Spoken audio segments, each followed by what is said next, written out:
Lombok Dakwah TV, media dakwah menuju jannah. Wa maulana nabiyyina Muhammadin wa ala alihi wa ashabihi wa tabi'in wa man tabi'ahum bi ihsanin ila yaumiddin, amma ba'd. Qalu subhanaka la ilma lana illa ma 'allamtana innaka antal alimul hakim. Shadaqallahul azim. Ahibail kiram, sahibul fadilah, Kanda Tuan Guru Haji Muhammad Fauzi Yasin yang saya hormati, saya takzimi. Kita doakan beliau beserta keluarga besar beliau, mudah-mudahan Allah berikan umur panjang, sehat walafiat. Apapun yang menjadi azam niat beliau untuk izil Islam wal muslimin diijabah dan dikabulkan oleh Allah Subhanahu wa taala. Amin ya rabbal alamin. Adinda Al-Ustadz Hilmi Fauzi, yang beliau juga merupakan dzurriyyah, putra dari beliau, juga Adinda Tuan Guru Haji Taufik Ansori, yang saya kenal beliau ini sejak lama, beserta para asatidz yang mohon maaf tidak saya sebutkan satu persatu dengan tidak mengurangi rasa hormat dan takzim saya kepada beliau-beliau, para tokoh, para hujaj, Ibu Agus selaku ketua kelompok Rotibul Haddad yang saya hormati, dan juga semua hadirin wal hadirat rahimakumullah. Bersyukur kepada Allah, pada hari yang cerah ini kita dikumpulkan oleh Allah di taman-taman surganya Allah Subhanahu wa taala. Mudah-mudahan kita semua selalu dan senantiasa mendapatkan bimbingan dan ridho dari Allah Subhanahu wa taala. Amin ya rabbal alamin. Salawat teriring salam semoga senantiasa tercurahkan kepada baginda Rasulullah Muhammad sallallahu alaihi wasallam. Mudah-mudahan kita semua kelak di yaumil mahsyar mendapatkan syafaatul uzma, pertolongan yang agung dari Nabi kita Muhammad sallallahu alaihi wasallam, hingga mengantarkan kita semua masuk surga di belakang baginda Rasulullah Muhammad sallallahu alaihi wasallam. Amin ya rabbal alamin. Bapak Ibu hadirin wal hadirat rahimakumullah, telah banyak mutiara-mutiara hikmah, mutiara-mutiara ilmu yang disampaikan oleh tuan-tuan guru kita dan para asatidz kita. Tadi dimulai oleh Adinda Al-Ustadz Hilmi Fauzi. Beliau memberikan ilmunya kepada kita, karena pada hakikatnya manusia ini ending daripada kehidupannya, beliau sampaikan hanya ada dua. Akhir daripada kehidupannya. Karena kehidupan manusia di dunia ini qasir, sangat pendek, hanya berkisaran antara 60 sampai 70 tahun. Ada yang kurang dari 60 tahun, bahkan juga ada yang lebih dari 70 tahun. Tapi kalau sudah umur 70 tahun, sudah hati-hati, enggak lama lagi. Kalau kata orang Jakarta, kalau sudah lingsir, sudah bau. Udah jawab sendiri. Ya mau ngapain lagi? Kehidupan manusia ini endingnya hanya dua, Pak Bu. Sa'idun am syaqiyun. Menjadi orang yang beruntung atau jadi orang yang celaka. Semua kita ingin menjadi orang yang beruntung. Baik kehidupan di dunia yang semu, yang sementara ini, apalagi nanti kehidupan di akhirat. Cuman kan bagaimana kita mau menuju ke akhirat itu, ad-dunya mazra'atun lil akhirah. Kita menuju ke akhirat itu tergantung dengan bagaimana kehidupan di dunia ini kita jadikan ladang untuk menuju ke akhirat. Ibarat kita punya ladang, kita tanamin dengan bercocok tanam dengan baik, ditanamin padi akan memetik hasilnya padi. Kalau kita tanamin jagung akan memetik hasilnya jagung. Musim kemarau setelah panen padi ditanamin tembakau akan memetik hasilnya tembakau. Jangan pernah mimpi di siang bolong kita, Pak Bu, nanam tembakau ingin memetik hasilnya anggur. Kecuali tembakaunya dijual, dibelikan anggur, tapi bukan hasil nanam, itu hasil beli.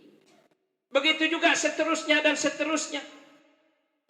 Makanya tadi disampaikan, ya Allah, manusia ini ending daripada kehidupannya itu ingin semuanya sesuai dengan doa sapu jagat yang pernah kita doakan, kita panjatkan kepada Allah dengan Rabbana atina fid dunya hasanah wa fil akhirati hasanah wa qina adzabannar. Minta kehidupan di dunia yang baik, walaupun hanya sementara hidup kita di dunia ini. Nah, inilah bentuk dari kehidupan yang baik yang ibu lakukan, laksanakan pada hari ini. Dari mana-mana datang ke tempat ini, alhamdulillah, berbuni datang, peraya datang, apalagi sekitar Bonut Bauk ini datang. Ada yang jalan kaki, naik sepeda motor, naik open cup, naik mobil pribadi, bahkan enggak ketinggalan dari Dakung juga datang tiang. Nggih. Iya. Ini bentuk dari kehidupan kita yang baik. Karena tadi disampaikan oleh Adinda, Baginda Rasulullah Muhammad sallallahu alaihi wasallam memanggil kepada Abu Dzarrin. Ya Abu Dzarrin, kata Baginda Rasul, jaddidis safinah fa innal bahra amikun. Wahai Abu Dzar, perbaiki safinah, kapalmu itu.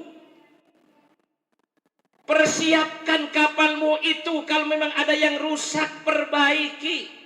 Lihat ada minyaknya atau enggak, dayungnya dan lain sebagainya, perbaiki.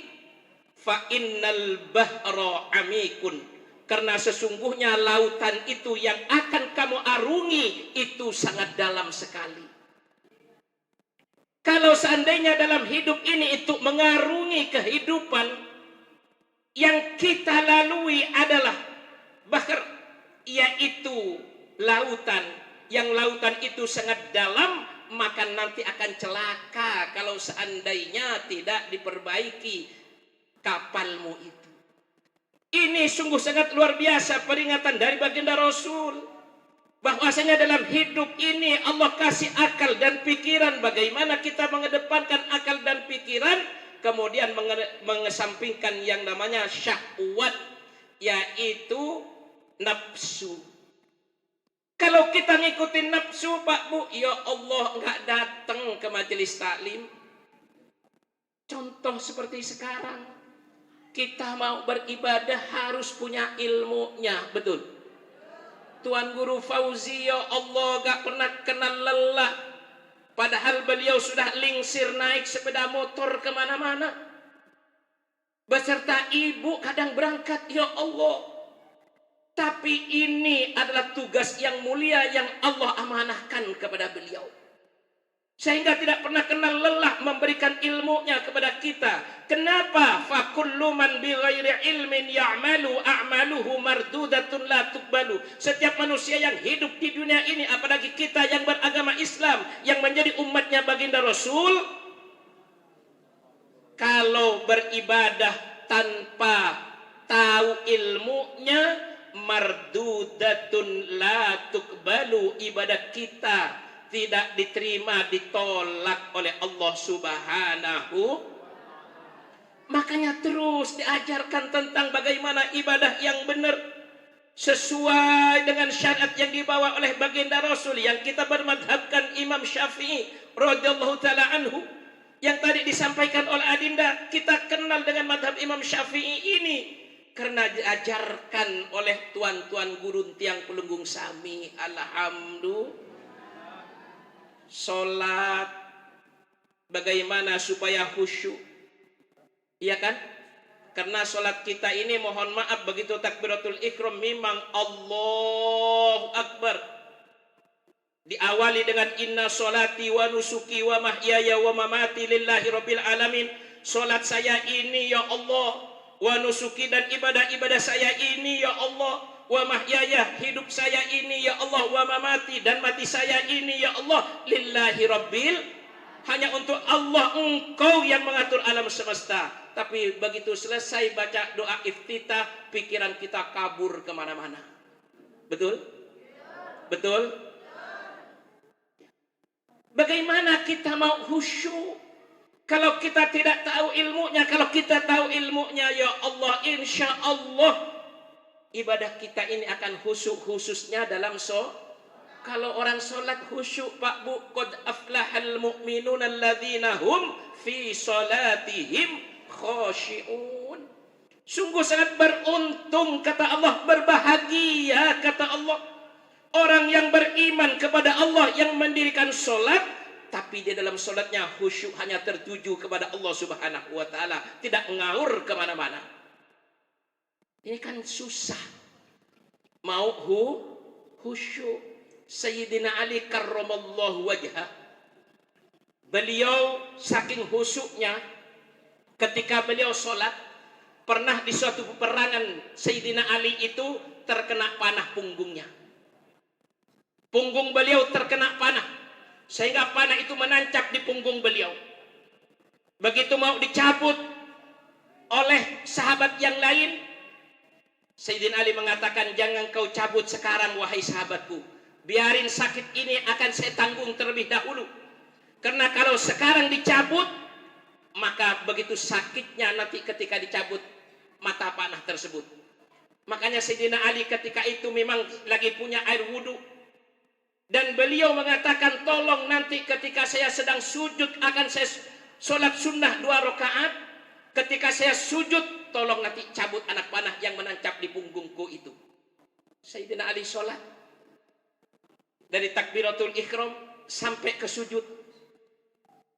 Begitu sedang sujud, dicabut mata panah yang menancap di punggung beliau. Sampai Sayyidina Ali salam.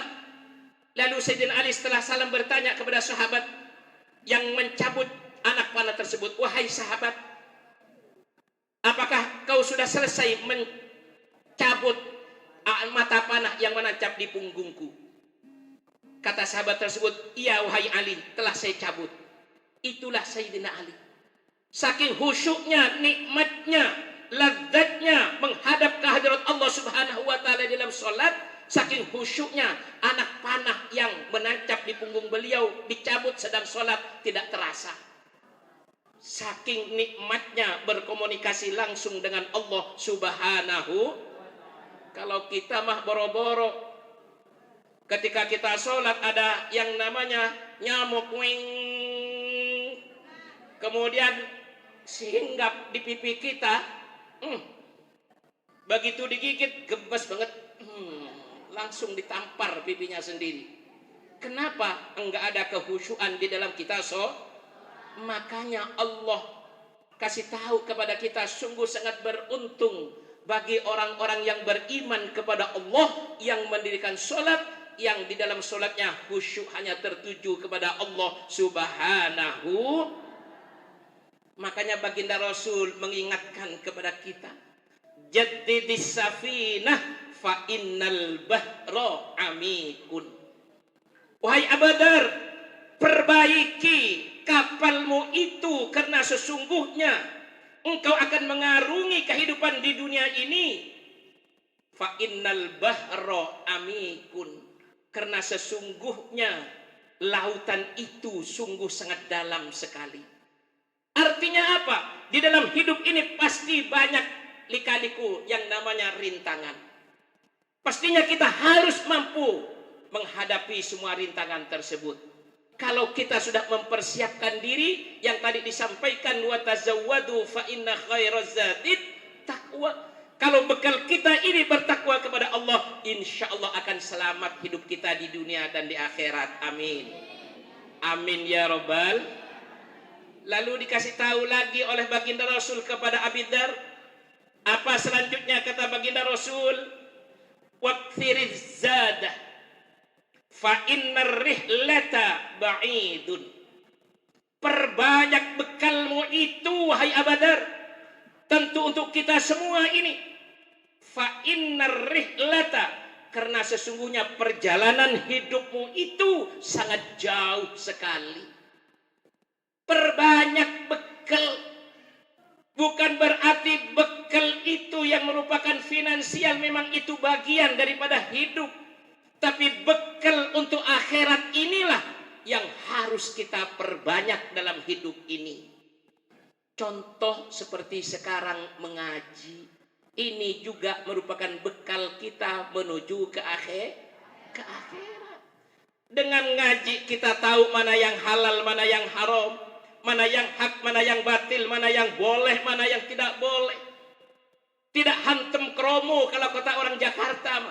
Artinya apa? Bisa memilah dan memilih mana itu yang perintah, mana itu yang larangan dari Allah Subhanahu. Perintah kita kerjakan semaksimal mungkin. Dengan cara kita banyak belajar ilmu agama. Ini yang disampaikan oleh baginda Rasulullah Muhammad sallallahu alaihi wasallam.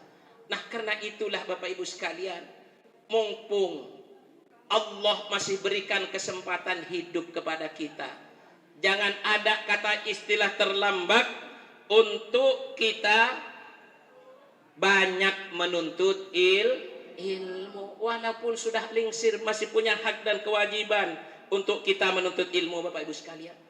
Nah, karena itulah terus dan terus untuk kita banyak menuntut ilmu, karena inilah salah satu jalan untuk menuju ke dalam surganya Allah Subhanahu wa taala. Nah, kalau kita terus tidak pernah kenal lelah, berarti kita terus mengumpulkan zat, yaitu mengumpulkan bekal kita untuk nanti menuju ke akhirat.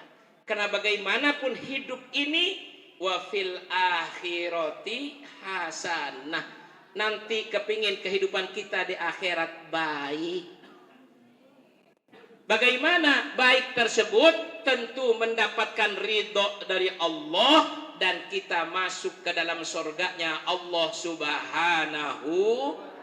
Tadi disinggung sedikit bagaimana kehidupan dalam surga itu oleh Tuan Guru Fauzi. Wa zuyyinal jannah bil hur wal kusur. Sesungguhnya surga itu dihiasi oleh Allah dengan hur, yaitu pendamping hidup, baik yang dari dunia apalagi yang sudah disiapkan oleh Allah nanti dalam surga yang disebut dengan bidadari. Ibu-ibu meninggal dunia dapat ridho dari Allah, insya Allah masuk surga menjadi ratunya bidadari. Amin. Amin ya Rabbal. Walaupun sekarang mohon maaf, wajahnya sudah mulai keriput, sudah lingsir, sudah tua, tapi nanti kembali lagi 33 tahun lagi kenceng-kencengnya itu. Bahkan tidak cukup sampai di situ, wal kusur.